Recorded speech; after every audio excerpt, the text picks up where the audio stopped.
আসসালামু আলাইকুম রহমতুল্লাহি ওয়া বারাকাতুহু। নাহমাদুহু ওয়া নুসাল্লি আলা রাসূলিহিল কারীম, আম্মা বা'দ। সম্মানিত দিনদার ভাই ও বোনেরা, পৃথিবীর সৃষ্টি লগ্ন থেকে আজ পর্যন্ত প্রত্যেকটি মানুষের শত্রু এবং মিত্র ছিল, আছে এবং ভবিষ্যতেও থাকবে।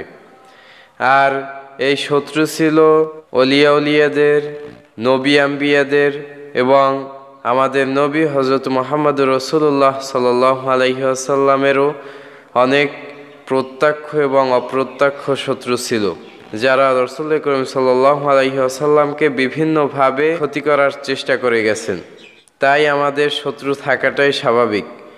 আজকের এই শত্রু দমন ভিডিওতে কিভাবে শত্রু দমন করতে হয়, কিভাবে শত্রু ধ্বংস করতে হয়, সেই বিষয়ে আমি কথা বলবো।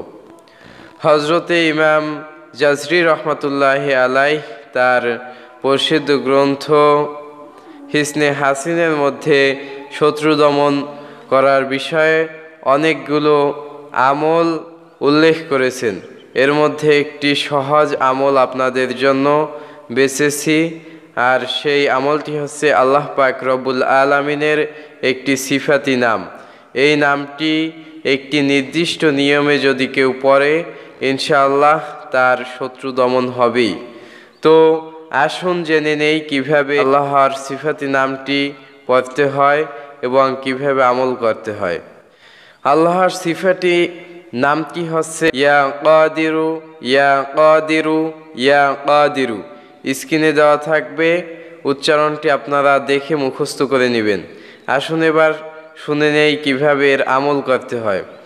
শত্রু দমন করার জন্য আল্লাহ পাক রব্বুল আলামিনের এই সিফাতি নামটি প্রতিদিন 5 ওয়াক্ত নামাজ পড়ার সময় আমরা যে উজু করি, এই উজুর মধ্যকার সময় 7 বার করে পড়তে হবে এবং শত্রুর নাম স্মরণ করতে হবে এবং আল্লাহ পাক রব্বুল আলামিনের কাছে মনে মনে বলতে হবে যে আল্লাহ, মানে শত্রুর নামটি আর কি উল্লেখ রেখে আল্লাহ পাক রব্বুল আলামিনের কাছে মনে মনে বলতে হবে, আল্লাহ আমাকে এই নামের উসিলায়, আপনার সিফাতি নামের উসিলায় এই শত্রু থেকে আমাকে হেফাজত করুন।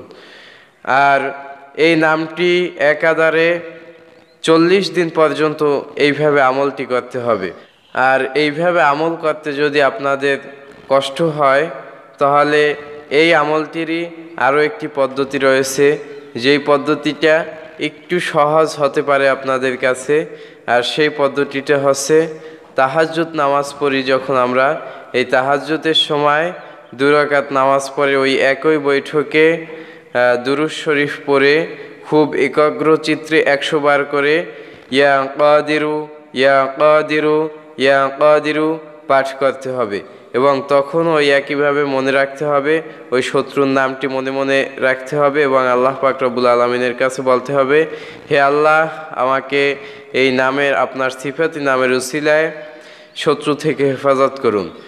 আর যদি তাহাজ্জুদের ওক্তে উঠতেও কষ্ট হয়, তাহলে এশার নামাজের বাদ 2 রাকাত নফল নামাজ পড়ে ওই একই বৈঠকে দুরূদ শরীফ পড়ে খুবই একাগ্র চিত্রে ইয়া কাদিরু, ইয়া কাদিরু, ইয়া কাদিরু 100 বার করে পড়বেন। আর এই 100 বারের মধ্যে অবশ্যই শত্রুর নামটি মনে মনে রাখতে হবে এবং আল্লাহ পাক রব্বুল আলামিনের কাছে বলতে হবে, হে আল্লাহ, আমাকে অমুক শত্রুর হাত থেকে হেফাজত করুন।